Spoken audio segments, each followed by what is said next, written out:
Chronometry calibrated. The gateway will open in 5, 4, 3, 2, 1. Analyzing data. Likelihood of parallel universes now at 4%. Continuing analysis of the many worlds hypothesis. The city is flying. We're fighting an army of robots. And I have a podcast. None of this makes sense. But I'm going back out there because it's my job. Doesn't matter what you did or who you were. If you walk out that door, you are a podcaster. Welcome back, everyone. I'm Gayfesh. Joining me today is Moss. Hello. And DemonMama. I don't know if I can handle this. I don't know if I can handle being a podcaster. Oh, it's too late. It's your I'm destiny. breaking under the pressure. And today on the Many Worlds Hypothesis, we are going to be continuing our analysis of Steve Rogers' arc in the MCU with the worst Avengers movie, Age of Ultron. That is not just my opinion. That is a fact. I think it's written in stone by God. Wow. Yeah. I was really shocked by the Rotten Tomatoes scores. I think Rotten Tomatoes is just... I think the tomatoes are rotten and cooked. Because... I'm checking that right now. I have been looking... I've been watching a lot of movies lately. And let me tell you, I just... Every time I see a Rotten Tomatoes score, I'm just like, what is going on here? And why? They're more baffling than ever. Every time I think the critic score is going to be higher and the audience score is going to be lower, it's the other way around. I'm just like, I am out of touch with the Rotten Tomatoes like pulse or whatever. It's also very confusing. So this one is I was actually surprised because because I remember this was, I think, the second to last Marvel movie that I saw in theater. But it was the last Marvel movie that I went into the theaters going, oh, a new Marvel movie's out. I'll go see it. Mm-hmm. After that, you were done.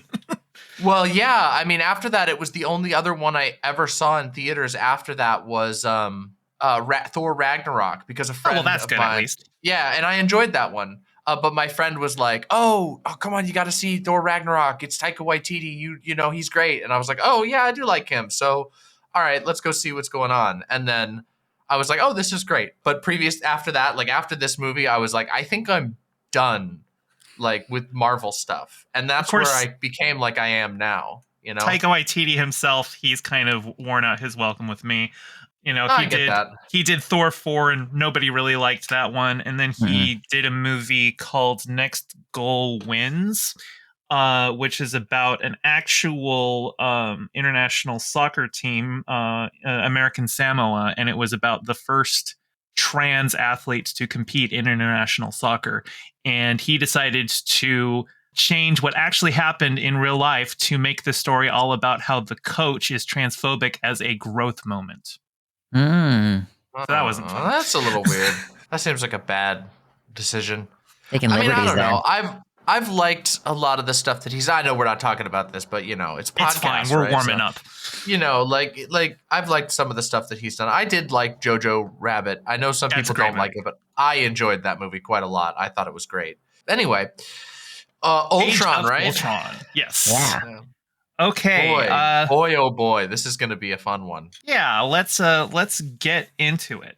One of the first things, and this is something that I have noticed in previous watches, is Joss Whedon was intending to have some kind of like recurring theme of, are the Avengers monsters? But it doesn't feel like he fully thought it through beyond just having most of the characters at one point or another describe themselves as monsters. So like Steve goes, what kind of monster would let a German scientist experiment on them to protect their country? Natasha says, you still think you're the only monster on the team? Tony says, we're mad scientists. We're monsters, buddy. You got to own it. Vision says, maybe I am a monster. I don't think I'd know if I were one. Steve, at the end of the movie, when he's giving his big rallying speech, says, Ultron thinks we're monsters and we're what's wrong with the world. This isn't just about beating him. It's about whether he's right. But like, if we're talking about monstrous things being done in the movie, ignoring the villains, just talk about the Avengers themselves, it's really just Tony and Banner, right? Yeah. Yeah. Because they're the ones who made Ultron. This movie was so thematically empty, and I was just like, wow, it was like a bunch of near misses. There's like a ton of stuff that gets like activated but then never followed through on, and I was really surprised by that, because I was like, okay, like, and there's even stuff that carries through to the other movies. In fact, I like that you brought up that one, what kind of monster lets a German scientist experiment on him or whatever. That's one of my favorite moments in the movie. And it was right in the beginning. I was like, oh, they remembered. He had a character arc, and he's kind of like, and then the part, it's not that specific line that I liked the most. It's the one that comes right after, where she's like, we're not at war, Cap. And he's like, they are. And it's like, oh my God, they remember that he was like critical of the US government in Winter Soldier. Wow, there's continuity. He's actually, he has a character. And he's, actually not just blindly going, well, they attacked us, so they must be the bad guy. He is, showing empathy and understanding where they're coming from. Yeah, I think this movie made me like Captain America a lot more, even though I feel like this movie suffers from the same problem as the first Avengers movie, which is that Joss Whedon is completely addicted to Tony Stark as a character, and so everything becomes around Tony Stark. And it's like, I get it, because it's Robert Downey Jr. and you want to like do that, but the other performers are doing really good, and their characters are interesting and deserve more like share of the screen time. God, I don't know, like, but yeah, Tony Stark should be in prison for this movie. Like, he should be in prison for this movie. Like, they even confront him right as he's built Ultron, and he just starts laughing at them, and it's like, dude, fuck off. You just created a murder bot, and you don't even feel guilt over it. Yeah, it's a pretty bad showing for Tony Stark's character. But also, I don't know that the movie really like grapples with that fully or entirely cares to. Like, there's this whole thing, like, okay, one of the things I was thinking about in the movie is like, first of all, I do think it's really funny that like Vision has like what, like three dads? I can't count. Basically four dads. He has 4 dads basically, because he has body scientist, the one that makes the body. She's a dad in this case. Then he has Thor, who brings the lightning to bring him to life. Then Banner and Tony Stark. So I was like, oh, cool. 5 dads. Ultron. Oh, who's the 5th dad? Oh yeah. He's got 50% of Ultron in him. He's got some Ultron in him. Yeah, that's true. Yeah. That's fair. Yeah, that's true. So yeah, he's got Ultron in him. So he has we got a 5 dad situation going on, which should be pay dirt. I love the multi-dad setup personally, but they just don't really follow up on it. They don't have they do kind of have like one moment where, but it's kind of ambiguous. It's like Thor, Vision picks up Thor's hammer or something, and he's like, whoa. He's like, whoa.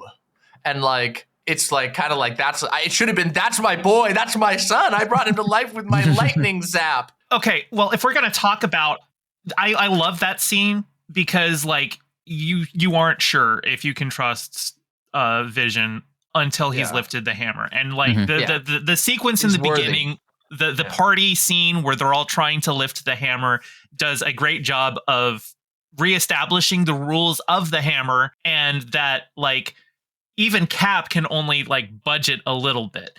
Although I think that as we find out later, I'm pretty sure Cap was just holding back because he didn't need to show off to everyone else. Yeah, I feel pretty confident that he was fully capable of lifting it and simply chose not to save face for everybody else who couldn't in that moment. Like, Thor, because everybody else had tried Thor so hard. Feel a little better. Well, and you see it when Thor sees it budge. Like, it's so good. That scene is so good. Like I love that one. It has so much character, and there's actually. Yeah, go ahead. Sorry. Yeah. We'll get to that. But like, because of that, because we've got that set up, when I first saw the movie, I was like, I don't know if Vision can be trusted. He lifts up the hammer, and I'm immediately sold. Sold. I'm like, dude, this guy is like, he's worth. Like Thor has lost. Yeah. Thor's lost his worthiness at points. So like, I would say Vision hasn't done anything at this point to be like, oh yeah, no, I trust him more than Thor. Yeah. It's great. And I wanted to jump off that scene to say that another thing that I really did enjoy about this movie, and I guess I should say, I remember really disliking this movie. And when I watched it, I simultaneously liked it less and liked it more than I remembered. I understand. And it was totally in different ways. One of the things I really liked about this movie was that it felt like there was obviously there's some like the Whedonisms, there's a lot of quipping, but there's also just like The quipping. regardless of that, there's like a lot of moments that just feel cool and interesting and fun and lighthearted and like real to the characters. Like I remember there's this side story where they go to Hawkeye's house. Yeah. And there's like they're talking and playing darts and stuff, and then Hawkeye like throws a dart and like bullseyes it immediately. And I remembered that. I was like, oh, that's like, it's kind of cool. You get to see them like using their powers and their abilities in like a non-combat situation. I love and seeing having stuff fun like with that. one another and sometimes disagreeing. And there's of course the famous like log rip scene that everyone's like, oh man. And like I like that there's like a little attention to detail, like, you know, they're like going back and forth and competing over it, and then they walk away, and it's just like you see with the camera that like Tony's pile is like tiny and Cap's pile is gigantic, and it's just like And there's Tony a goes, lot don't of take from my pile. yeah. It's just like there's like a lot of little touches in this movie that feel so much better than the other movies, and I liked that aspect. And I wish it had fully committed to that. But I don't know that it could have, because we're going to get into, I'm sure, everything else about the movie with Ultron and the legally distinct mutants and the and all that stuff. But it's like I liked that fact. I liked a lot of the little side, not necessarily jokes, but you know, they're humorous and lighthearted. A lot of those moments felt very in character, and they felt inspired in a movie that a lot of it I felt was kind of obligatory, and that kind of sucks. But those moments were really good in my opinion. I will say, I feel like I remember really not liking this movie. Like I used to say, like James Spader is the only reason to watch this movie because his performance is just out of this world. But watching it, I actually watched it twice this weekend. I really liked this movie.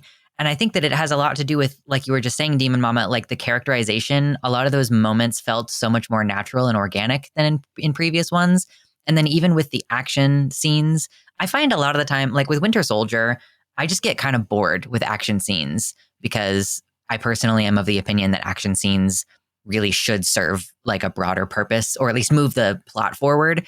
And so for this movie, like basically every action scene like has something going on that isn't just like a protracted, people are punching each other in different environments and things are cool that are happening, but it's like not driving anything forward with the movie. So I really, really, really like Age of Ultron, which is strange. I think it's probably still the weakest of the 4 Avengers movies. I mean, of course, we'll get there. But yeah, I really enjoyed it. They did not get away from the driving me insane with the constant references to elevators, though. I'm still I mean, mulling that over. Tony literally hits Hulk with an elevator. He literally swings an elevator. And then they talk about the elevator at the end. They're like, well, if you set Mjolnir down in the elevator, like, is the elevator worthy? And I'm like, you guys are driving me insane. I don't know what it is. Elevators are the real power in the universe. Yeah. Is this like I'm sorry, maybe I don't, is this like is it an accident, or is it like a... I don't know, because it's in like all of the Captain America movies. There's like a reference to an elevator or a scene that takes place in an elevator. And like, I don't know. Like a Martin Luther situation.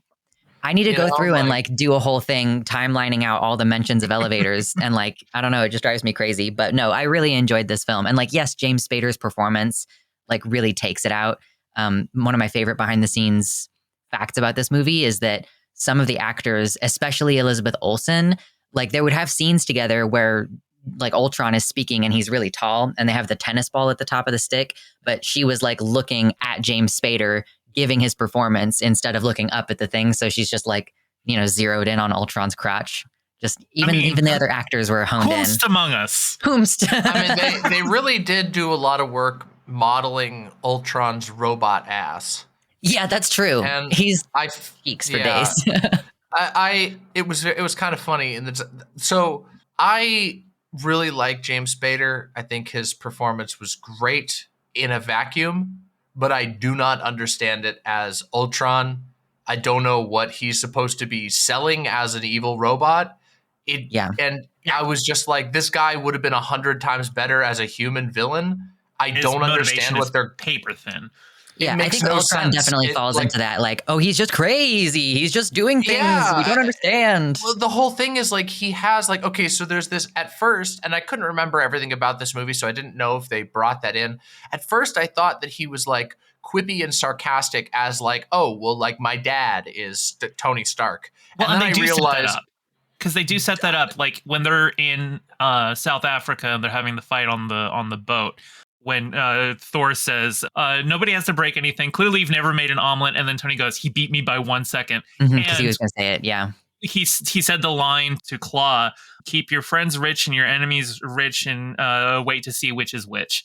And Claw's like, "Tony Stark used to say that to me." So it's very obvious that the quippiness of Ultron comes from Tony Stark. And like I think they establish in Infinity War that Vision's mind, it's not just a combination of Jarvis and the Mind Stone and Ultron, but that Tony and Banner's neural patterns are also mapped onto that. So he does have aspects of their personality. I wish that they would have done more with that, and I wish they would have. There's a lot that I was like touched on or implied that is never like fully realized through the course of the movie. That's one of them, where when it comes down to it, like what's depicted on screen is Ultron just kind of hates Tony because fuck Tony Stark, and I was like, mood. But yeah, but and true, but also like I don't really get it. Like he's like a super AI, and then it just by the end of the movie he's just like, I'm gonna be a meteor that destroys the planet, and I'm like, okay, so it's like it really is just like I'm gonna kill everyone for no discernible reason because fuck Tony Stark. It would have been interesting to me, like for example, they have all of this stuff with Tony Stark having these visions and like clearly giving in to like his PTSD, basically. He's having his fears have consumed him as a person. Okay, so then let's have that be a really fully realized part of like you made Ultron instilled with your fears. This robot can only see in that way. But they don't really, they kind of sidestep it. And they also don't really, they also have like a lot of touch points of like, oh, well, we just created like human life that's supposed to be a weapon. And then they have Captain America, who is a human who became a weapon. And then they have Quicksilver and Scarlet Witch, who are also humans who, thinking sentient beings that were, turned into weapons in some way or another. But they just don't really follow up on that fully because Vision should be like the contrast. No, like I am a life that is not meant to be a weapon. I'm a thinking being.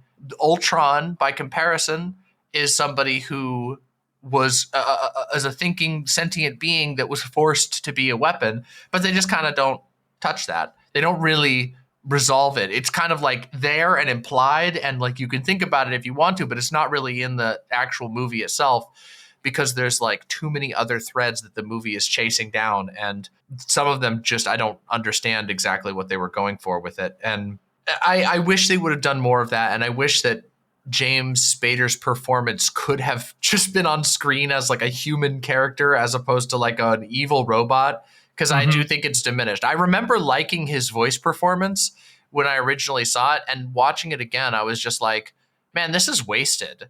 Like he's putting his all in, and it just doesn't really make sense for a robot to be this character. Like it doesn't really make sense. Like they don't really make Ultron anything other than a robot. He's a robot who quips.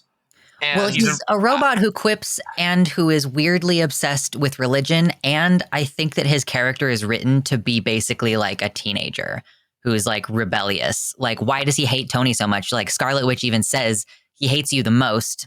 Like, why is that? I think it's because Vision said he hates you the most. Oh, Vision. Sorry. Yeah. Whoever it was. Yeah.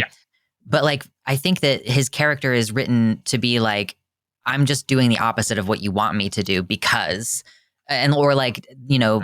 it implies that there is some failure, like maybe because Tony and Banner weren't there when he became emergent, like maybe there's something that went wrong with what they intended for him to be.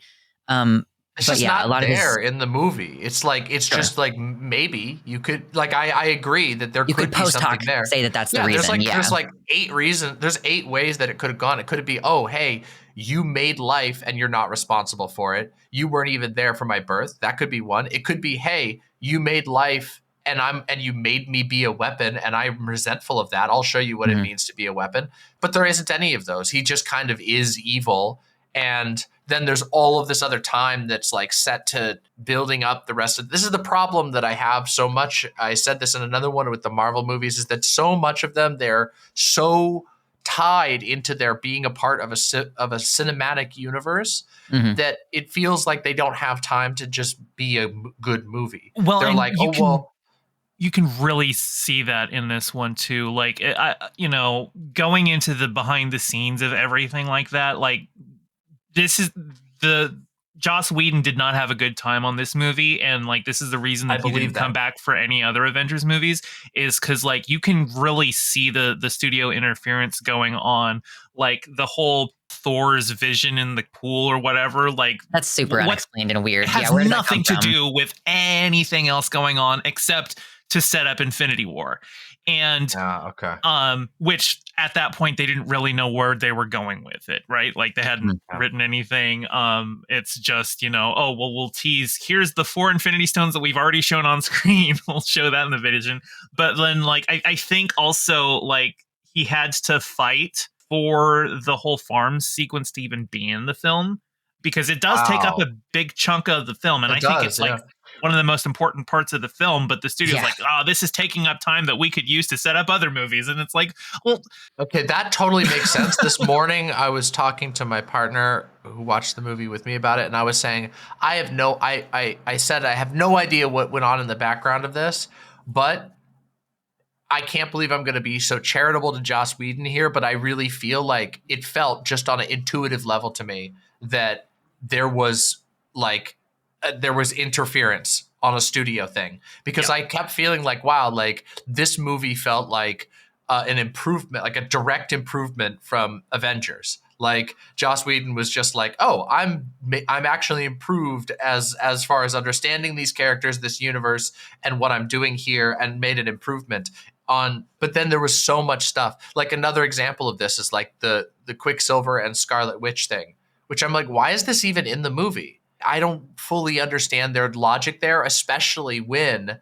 it just created the whole problem of like, I learned about this as a result of watching this movie, because I was like, what the hell, which was the whole conflict. Yeah, the rights, which that's the only thing that besides now what you've told me here, that I really knew about the making of this movie, was that I knew they had a fight with WB or whatever over the rights to the mutants. And so that's why they kept calling them the Fox. Enhanced. And I was confused, and I'm like, just why would you do that? That's like, it's like you sit down and you go, we're making a movie. Why would you stretch like that? I still don't understand it. Maybe there's stuff that's going to happen in Infinity War and whatever, but those characters were, by the way, just on this, while I'm on this, my least favorite parts of this entire movie. Like by far, I was just like, what are you doing with this? Well, they kill off Quicksilver, so you don't have to see him ever. Exactly. Don't worry about it. The rights issues are a weird thing, because like, okay, so for the audience who doesn't know, Scarlet Witch and Quicksilver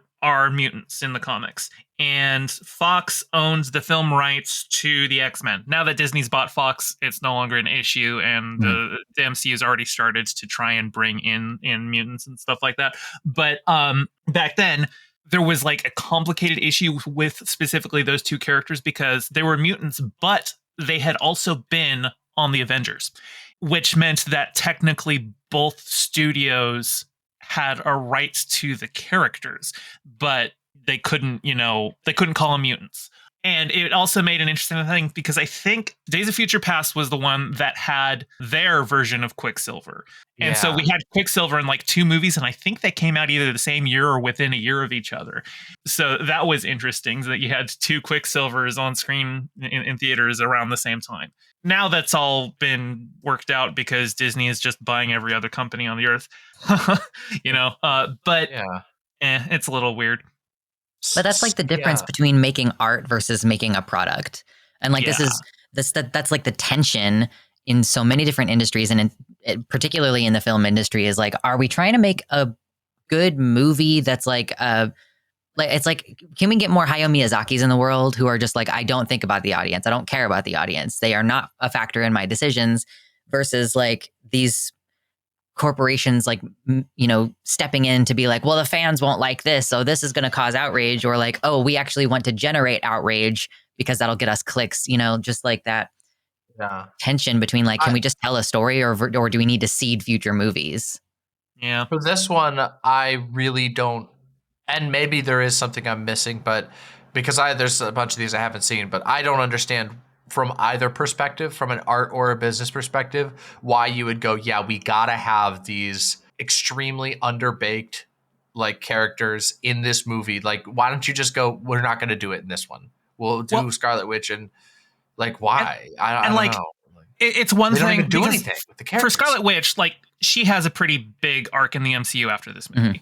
But for Quicksilver, he's a one and done. So they don't really give you anything to be invested in him on.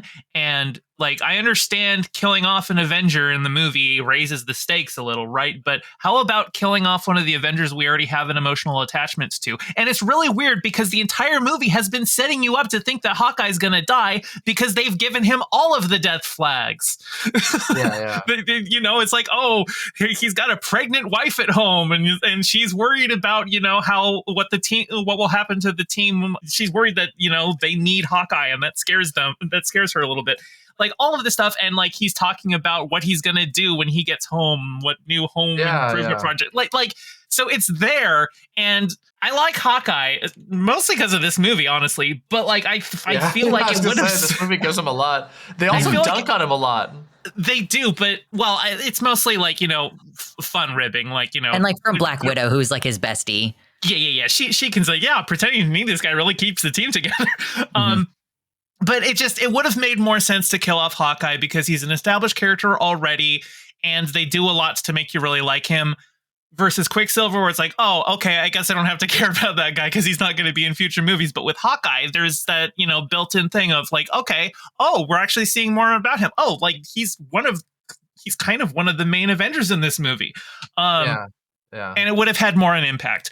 Instead of Quicksilver, who his power is to be faster than bullets, and he dies by bullets. There was a video essay my partner watched that he told me about that was basically like, anytime a speedster gets killed, it's for some plot contrived reason because they're so overpowered. Like, you have to do something stupid that doesn't make sense in order to take them out of the story. I think more of them should run into walls by accident. True. Like, get distracted and bam. He also seems like to have some kind of super strength, and like he shouldn't. Like he does like zooms around real quick, and then it like destroys a bunch of the drones, and I'm like, you don't have super strength. You're super fast, but he vibrated through their armor. Unless these things are made out of aluminum foil. Having super speed actually requires a whole set of superpowers to like your skin not being ripped off, and your skin not ripped. So and like, if you're moving fast, what does that mean? That means you have really strong legs. So he does have super strength. He has to, otherwise, like, how would he be fast? It's the Speed Force, aka magic. See, honestly, I respect DC for just giving the Flash the Speed Force, because it's just, okay, here is this magical outside force that just gives him whatever powers the writers need him to have to be a speedster. That, I think, makes more sense than trying to, like, science like every single aspect of how does his speed work. It's like, Speed Force, I don't gotta explain shit. Can we talk about Joss Whedon? Sure. Yeah, in what way? Because there's like a lot to say in multiple there, right? ways. Okay, so first off, the quipping in this movie. There is a lot of eye-rolling moments, but like, I think I was watching it on Discord with Moss, and this line has been my bane for a fucking decade. And where Thor goes, Loki's scepter must be here at long last. And then Widow goes, that long last is lasting a little long, boys. And I think I just said, kill yourself, Joss. Yeah, I almost spat out my drink. Like, it's so bad. And I know as soon as he wrote that, he just like took a wine glass to his ass, farted into it, and just huffed it. Like, he was so proud of himself for writing that line. And it's so bad. And there's a lot of other little stuff that just gets added in. Like, I am almost sure that these little things got added in post, like that they weren't part of the original script. Like Iron Man finds a secret door and you hear this little yay. Oh my God, dude. Or like he like shoots the guys and he's like, good talk, and then someone's like, no, it wasn't. Like, that okay. was oh my definitely God, added in so post. stupid. Right. I think that wasn't even Joss Whedon's doing. I think that was like just the sound editor decided to throw that in, and then Joss saw it and it made him laugh. So he's like, okay, we're keeping that. Yeah. There was a joke I wrote down in my notes because I just legitimately didn't understand it. And maybe like I understand the implication, but I didn't understand the actual joke.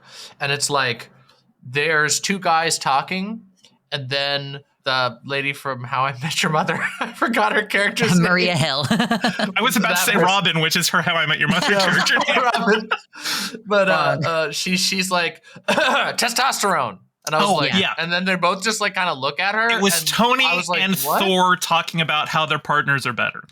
They're one-upping each other vicariously through their partners. Yeah. Oh, okay. Because I did not understand like I got what the implication was. Is like, oh, you're like having a pissing contest. Yeah. But I was like, I don't get the flow of this, and It definitely was a little bit jarring. I wrote it down. I was like, what? Like, there are so many, like, the quips in this movie are out of control. And when I saw this movie, I was like, wow, it all really clicks. Just how the like quipification goes.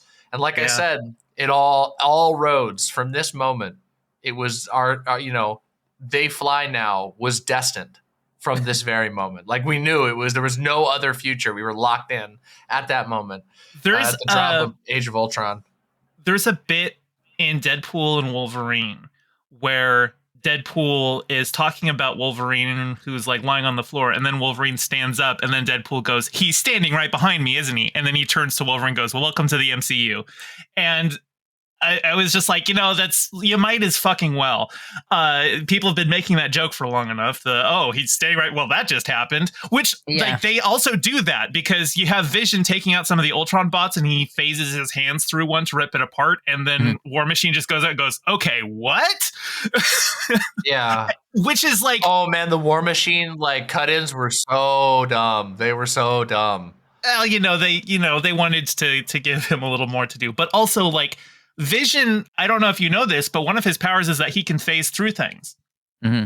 But every single time he does it in this movie, it is so quick that unless you know what you're looking at or you blink and you miss it, and it's not set up at all. Like, you see it better in future movies, but in this one, it's just like you would be easily forgiven for not knowing that he has that power.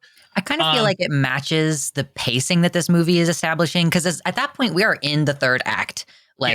It is happening. So I feel like, we don't have time to get to know Vision. We have this quick solve of the trust issue with the Mjolnir, but he is a third act character. Like, he's introduced right at the end of the second act. Establishing what we know about his powers kind of makes sense. Had him.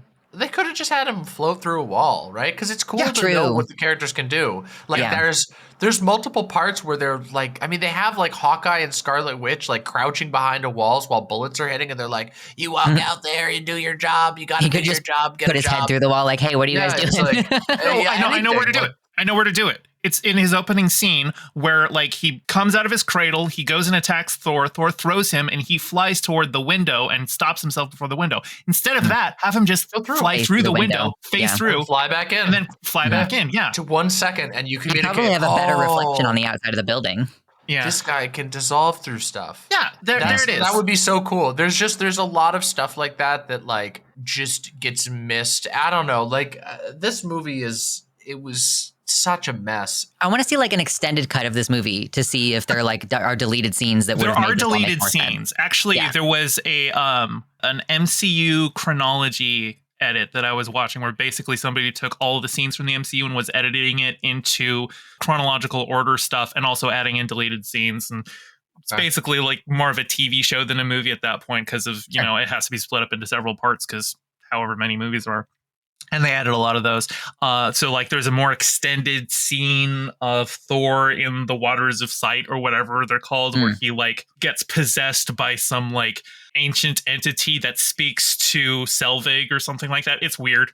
I'm glad they cut that in at least. I didn't need that part of the movie at all. Don't make it longer. But to get back to my complaints about Joss Whedon, because it wasn't just the quips, you really like, especially, you know, in hindsight, now that we've heard everything about the way that he treats women. Yes. How the hell did this man get away so long with people saying he's really good at writing women? Yeah. I think that used to be the thing. Well, I can tell you why. It's because the state of affairs was dire. Yeah. Like, it was so bad. He's bad, except it's like democracy is the worst form of government except for every other one that's been tried. Joss Whedon was the worst writer of women except for all the other writers in Hollywood before him. It's bad. Yeah. I mean, obviously there are standout examples, but like as far as films that were, you know, shows that were getting like enormous acclaim and whatnot, like in nerddom, yeah, it's bad. But Black Widow in this movie, I know exactly what you're gonna say. Yep. It's everything about her. It's the fact that she's, you know, acting kind of like she's the mom to, because she keeps calling them the boys, like, you know, the line that I just complained about. And then also like she goes and picks up Cap's shield from the road as she's like on her bike, and she's like, I'm always cleaning up after you boys. And then the scene on the farm with Banner and Natasha, where he's talking about how he can't have, you know, a normal life. And she's like, I can't either. I'm a monster because I had a hysterectomy. Like, it's so bad. The fuck is that? And like, it's so bad. You also have to consider that while filming this movie, Scarlett Johansson was like 5 or 6 months pregnant. And I have to wonder how much of the way that Joss Whedon was treating her character was informed by that. Because I don't know if you know this, but he fired Charisma Carpenter in the TV show Angel because she wanted to get pregnant, because she got pregnant. He wrote her out in a really shitty way. And you hear about stuff like the way he treated Gal Gadot on reshoots of Justice League, where he was like threatening her career if she didn't do exactly what he wanted. No, dude has a huge problem with women, and the fact that he would have, you know, the female Avenger be like, you know, I'm a monster because I was, you know, brainwashed and forcibly given a hysterectomy. And it's like, you're not a monster for that.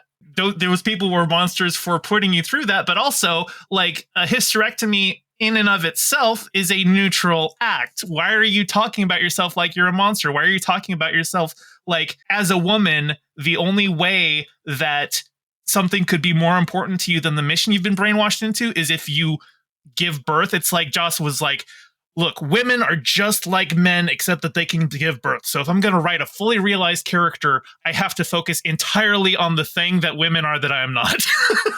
Yeah, and it's like, oh, if you can't, you know, fulfill the role of motherhood, then you're a monster. That's what that says. That's what that. It's pretty fucked up. In a different context, it could be interesting to explore, but not here. Well, I mean, sure. I think there's a version of there's a movie out there. There's probably many that can say society makes me feel like a monster because I can't, you know, because I can't have kids or I don't want to or whatever, which I think would be really interesting. But they don't do that at all. And also, you know, not to interrupt this serious moment, but there's another one right there, which is she really wants the Hulk. It's like really clear. And you could be like, I'm a monster. I want to get destroyed by the zucchini, as they call it in the movie. And I'm just like, give us, if a bold filmmaker would have given us the Black Widow Hulk sex scene, okay? Give me that shit. Why? It's clearly they were referencing it like 18 times and they don't have the courage. It's cowardly. I have a friend who is like attracted to the Hulk and not Banner. Like, yeah, it's okay. Real. Now that would be intrigue right there. Okay, well, she does kiss Banner and say, "I adore you, but I need the other guy." Okay, but she is infatuated with both of them. We're so close. Yeah. We could have had it. It could have been beautiful. It could have been wonderful. But they call it a lullaby. She's mommy to Hulk too. Yeah. Yep. Yeah. I was gonna say that too. Like that's a really good point. Yep. Now, we've been shitting on Joss Whedon a lot, rightfully. But there's one thing that I will give him credit for, and it's that he understands that superheroes need to be saving people. It's not just enough that they kill the bad guy. The entire third act is all about saving people, and that's the big focus. Like, sure, you've got your Ultron drones that are, the cannon fodder that everyone kills really easily. Like CGI army.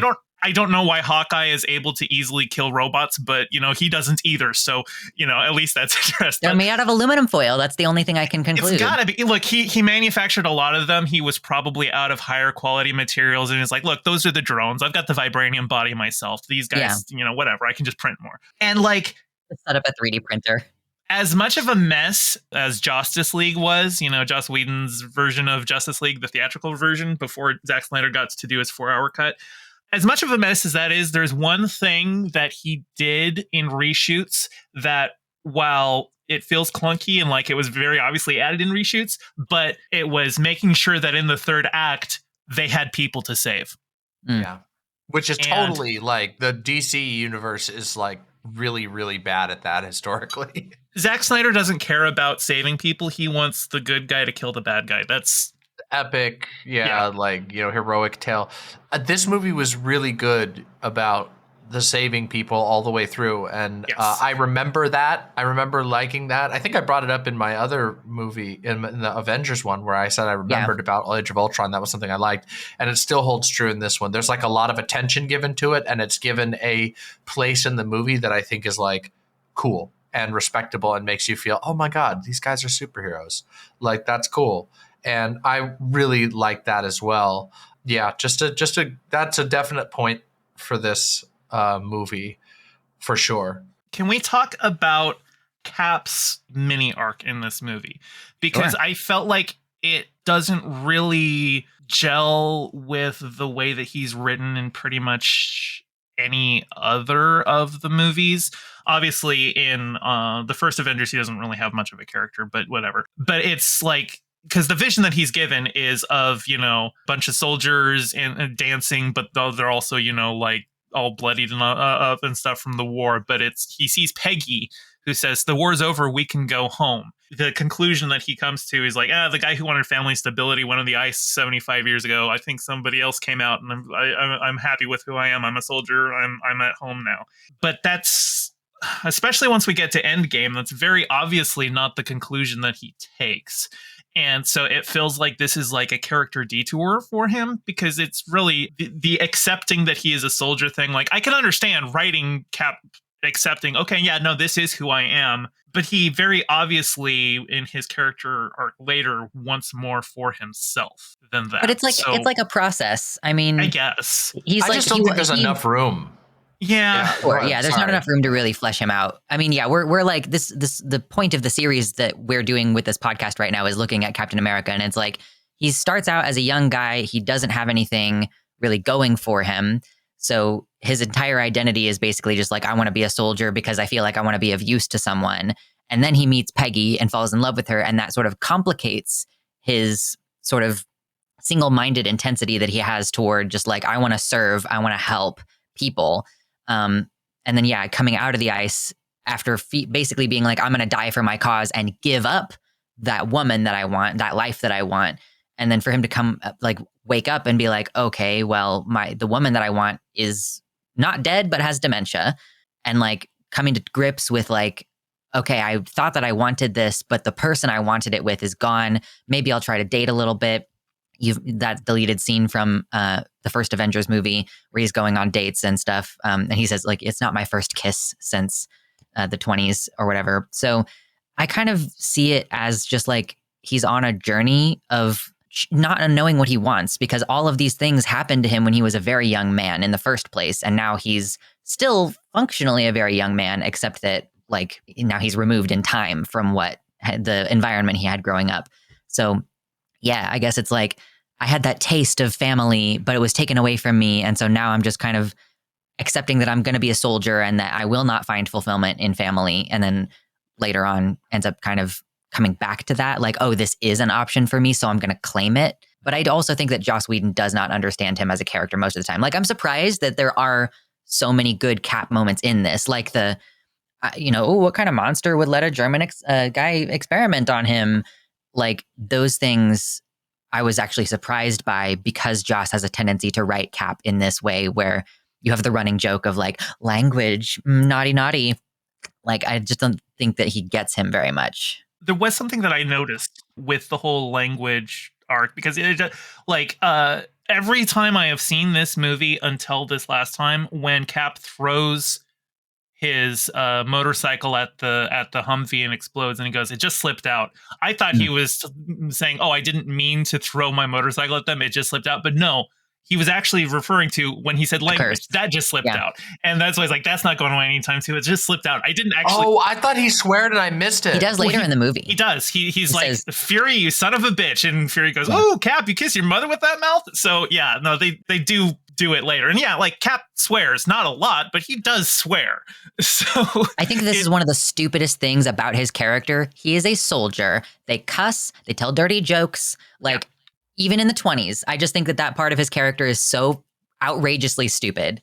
I feel like Captain America had some good, like, reference points in this movie, or at least one or two. But they just didn't have anywhere to go with it, and I feel like that about a lot of this movie, that it just didn't know where it was going. And I feel that I felt the same by the end of the movie. I'm like, oh, okay. So they really didn't know where it was going at the end. Like, if we're talking the last scene, when, like, the new lineup of the Avengers is revealed out of nowhere. They literally didn't know which people they were going to have in that lineup. Like, if you look at Wanda showing up, she looks really weird because, like, they hastily CGI'd her together in there. Because originally that was supposed to be Captain Marvel. They were going to debut Captain Marvel just like that. And then that didn't happen, so they put Wanda there instead. And, like, Falcon, he didn't know that he was going to be like he had shot some filler stuff of him, like, I think they might have even taken that. It was either from a screen test for Civil War, or it might have even been from Winter Soldier, of just him showing up, in the wings. And then, like, he goes, because he knew he was in the movie because he's at the party scene in the beginning. But then he's like watching the movie and then sees himself show up as the lineup. He's like, "Oh, I didn't even know that's what I was filming that for." It's a mess, and they're all standing awkwardly alone in different spots in the new Avengers facility, and it's very obviously composited poorly. Like, oh god, that whole last scene is a mess. I want to talk about the CG in a minute, but to talk about this thematic not knowing where the movie's going, it's like this movie really feels like it's running in place. There's no real, like, I don't know, character growth for any of the characters except maybe the Hulk, kind of. I think the Hulk and Natasha. Backwards to where he was, like, but he just goes back to where he was at the beginning of the Avengers, which is, I actually need to be hiding somewhere. And it's like, so there's not a forward movement with his character. He's going back to where he was before, which is like, okay, that can happen and whatever. But I can actually speak to that a little bit. So the reason that Hulk never got another solo film is because Universal actually holds the rights to solo Hulk films. So if they made another solo Hulk film, they would have to give Universal the right of first refusal to distribute, which means that Universal would have creative control over it and not Marvel Studios. And so instead, Kevin Feige sat down with Mark Ruffalo and said, "Look, can't give you a movie, but we can put you in other people's movies, and let's work out an arc that you want for the character, and we'll put that in over, like, say, 2, 3, 4 movies." And that's what we see from here through Ragnarok through to Endgame. That's where they basically they gave him like a film's worth of arc across those 4 movies. Yeah. I mean, I like the Hulk because I like the Hulk in this movie just because I felt the rest of the movie was really dumb. And so having the Hulk be like a really dumb slamming monster guy was great. And I was just like, damn, I want to see more Hulk. Let's see the Hulk. Like, his super jumps are cool. I like super jumping as a concept. Maybe this is because I used to play City of Heroes like an exorbitant amount when I was like before high school, going into high school. And like, I love that. And I always played characters with super jump because I just thought it was just such a cool way of moving around. And, but I was like, oh man, Hulk is so cool. He's big and he's green. And that makes me go, okay, but in a movie that just, it doesn't go anywhere, and there's no like thematic resolution on basically anything in this movie. Like, I don't know, they unlearn the lesson of Winter Soldier, which was very weird to me. And then this movie it was so empty in the end. And that's the thing that bothers me, is like, there were all these nice little like tidbit moments that don't go anywhere. They don't resolve into anything. And as a result, for me, this movie feels so obligatory. And it reminded me of Captain America First Avenger in that way, where I'm just like, the emotion that I get from this movie is, we had to make this. And I'm just like, yeah, I guess you did. I guess you did have to make this. And like, you also had to choose to do like all of these, like, I don't know, they're so bound by we've talked about 2 different like rights conflicts in the creation of these movies. It's so stupid. It's just like, write the movie differently then. Like, why do you have to force it? And I don't know. There's so many things like that where I'm just like, oh God, this is awful. And Ultron was just a nothing villain. He doesn't really have like a solid motivation. He's not really particularly intimidating as a guy. I don't know. He's dead by the end of the movie. It's kind of like, oh, well, it's the same threat from Winter Soldier, but maybe they felt like not enough people watch Winter Soldier, so we want to do it again as a mainline movie, because it is the same thing. Like, it's like, oh, this guy is a robot that can deploy across the whole planet and will watch over everybody. And then this time, though, Thor's like, no, that's a good idea. Actually, Tony's totally correct. And then everyone was like, well, I don't know about that. And then at the end, it was just like, Tony's like, no, actually I was. Look, Vision came out of it. And they're like, well, I guess. And I'm like, they don't really actually they establish that Villain's a good guy, but the message at the end of the movie comes off as, actually, it's okay to build a robotic hyper intelligence super weapon as long as it's got nice guy Jarvis inside of it. Yeah, and I'm like, I don't think that's what they meant to say. Liberalism. That's what they did say. The system is intact. The system is good. We just need a good person in charge. It's literally that. It's like, instead of in Winter Soldier, they accidentally did that, like, where it was like, oh yeah, it was the Nazis inside, guys. But the message of the movie was, hey, you can't have the Planetary Patriot Act. It's not good. It's going to be bad no matter what you do. And yes, of course, like, we joked at the end of that movie that it was like, but the CIA is okay. They like framed the CIA as like, but that's like them being just stupid and ignorant and like, and not Ultron even through. calls this out, because Ultron has a line, you want to protect the world, but you don't want it to change, which, like, yeah, that sums up liberalism to a T. Big time. It's just, they don't again, it hooks, but no resolutions. They don't take any of the hooks to their logical conclusions and like satisfyingly finish it out. Like, I don't know, maybe they do in the future movies. This is a problem that I've I've said this about the Marvel movies, but it's not just the Marvel movies. This happened with the Star Wars cinematic universe too, where you see a movie and you go like The Last Jedi, a great example, where it's like, oh, okay, there's all these hooks. That could be interesting if you do that, and you want to go, oh yeah, well, that's good, they're setting this up maybe. But then you never know. The next movie might just be like, fuck all that shit. Yeah. So yeah, and I don't know where this is going to go, because now we're in unknown territory for me. So who knows? Maybe all of this is maybe I'm going to be shown to be a fool in all of this. And next movie, they're going to be like, it was kind of messed up that we made a kid with 5 dads and none of us decided to be his dad. I feel like the specter of J.J. Abrams just haunts Hollywood. Like, I liked Star Trek 2009 a lot, but I feel like Hollywood learned all the wrong lessons from making that movie. Because I remember watching Star Trek 2009, I'm just like, okay, this is great. You've got the cast together, you have a fun adventure movie, and now you've got it set up where, okay, now you can go forward and tell any story you want to tell. And then Star Trek Into Darkness happened. And they're like, we want to just make a bunch of Wrath of Khan callbacks. And I'm like, you had any movie you could have made and you just want to remake one? Okay, can I talk about the CGI in this movie real quick? Yes, it's really bad. It is atrocious. and not just on a like pure technical fidelity level. I was talking with my friend. My friend did a huge editing project, and he watched the old Transformers movies. And we were talking about those, about how like in the old Transformers movie, the not the old ones, I should say the live action Michael Bay ones.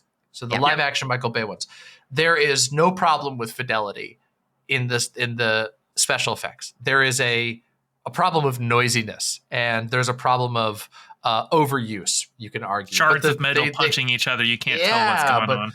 But if you zoom in on any of them, they're doing a lot of work to make them look good.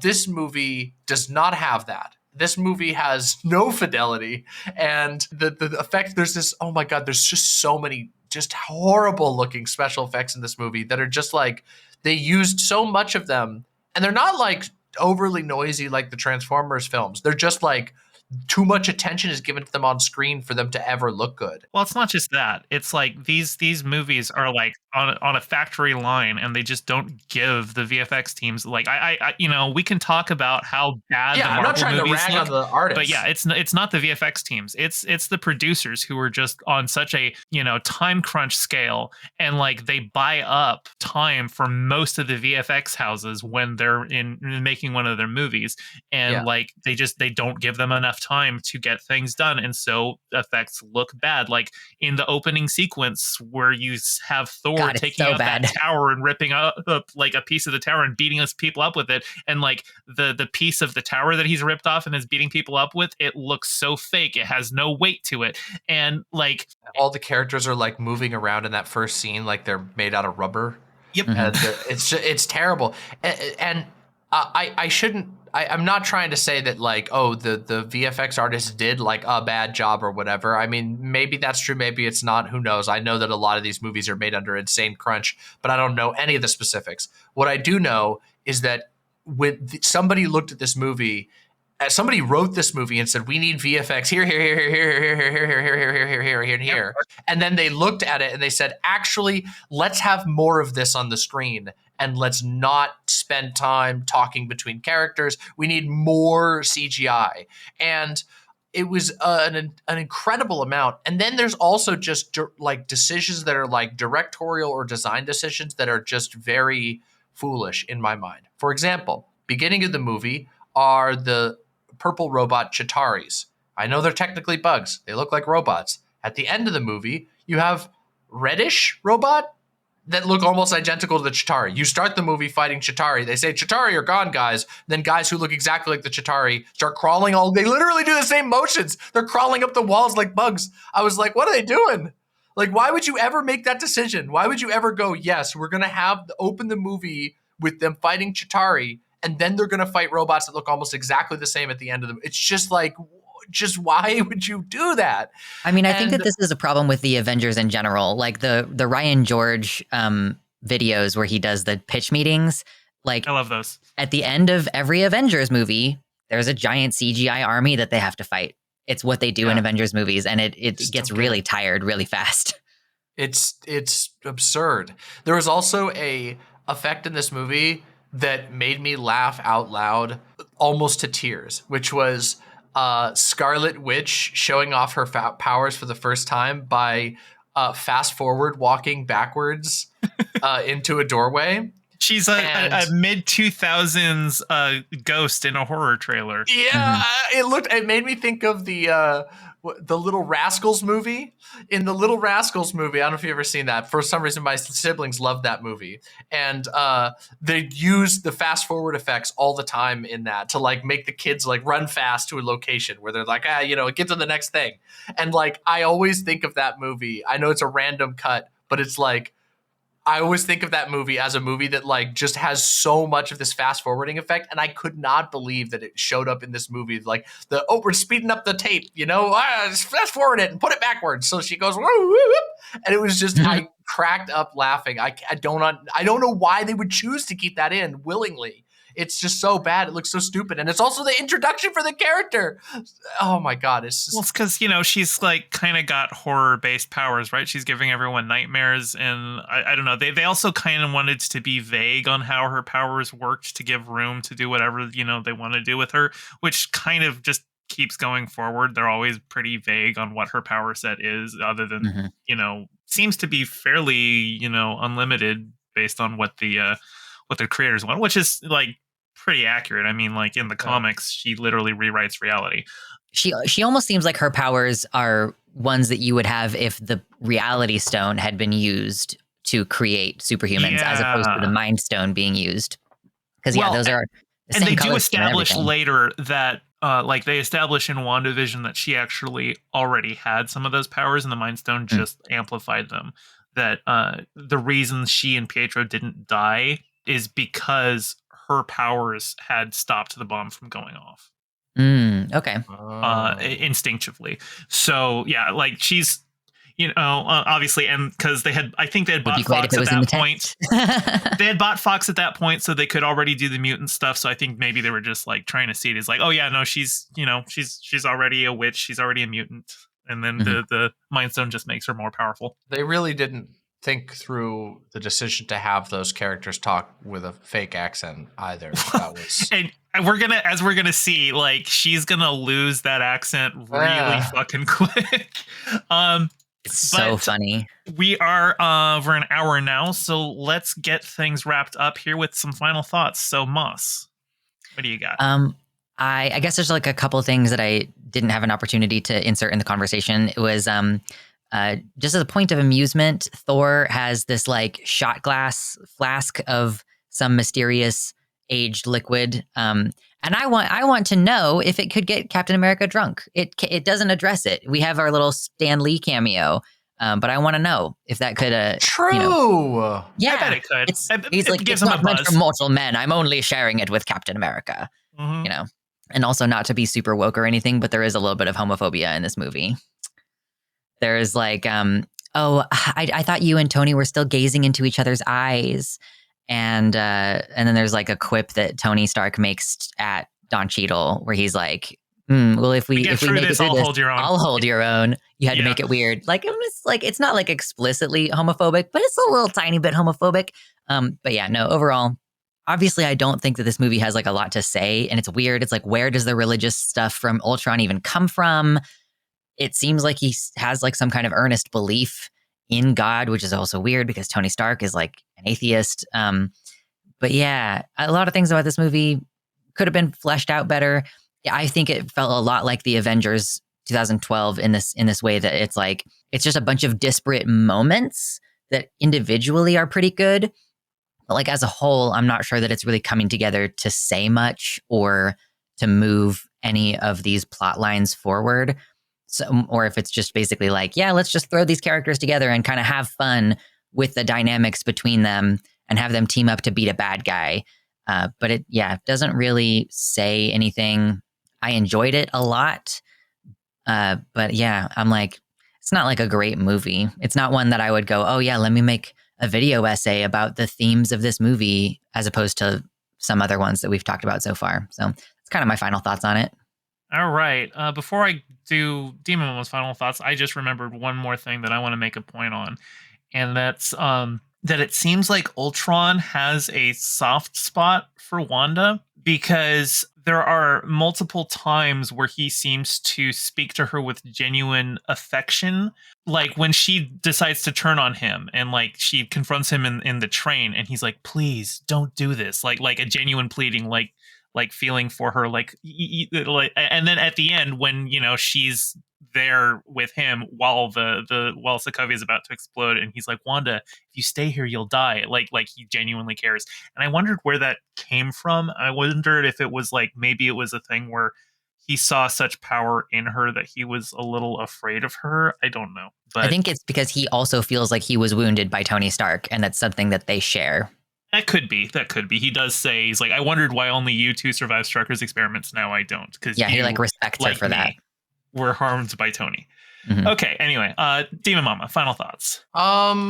This movie was a bunch of unfinished threads and hooks that drove me crazy. There were a lot of little character moments that I enjoyed, and I wish that they meant anything, but they don't. And that irritates me also.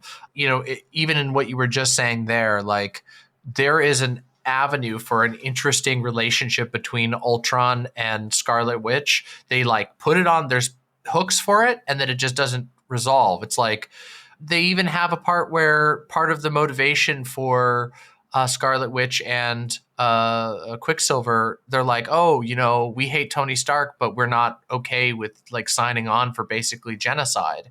They have like a moment of genuine morals as a result of like, oh, yeah, we are also motivated. But none of it really resolves because we don't really know exactly why Ultron hates Tony. We don't know.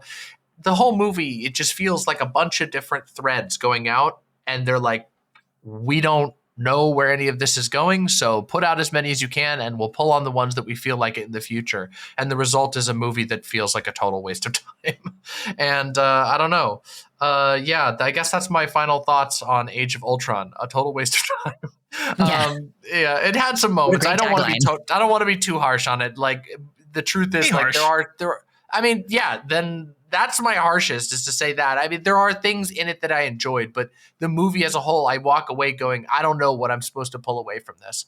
I don't accept that it's next movie in Avengers. That's it. Mm-hmm. There's just no real thematic resolution, no conclusions, no character advancement really of any type, except maybe we now know that for sure that Tony Stark has PTSD, but I feel like that's kind of been a part of his character for the whole Iron Man arc, if I think about the Iron Man movies. But yeah, I don't know. The movies are just, maybe the next one will be better. This one just felt very, very hollow. It felt like a big empty can with some marbles rolling around in it. And this movie feels like somebody responded to Rich Evans' question, what are next? Yes. Yes. And speaking of what are next, next up, we have Captain America Civil War. Ooh. Wait, that's a Captain America movie? That's I thought it was called Avengers Avengers Civil War.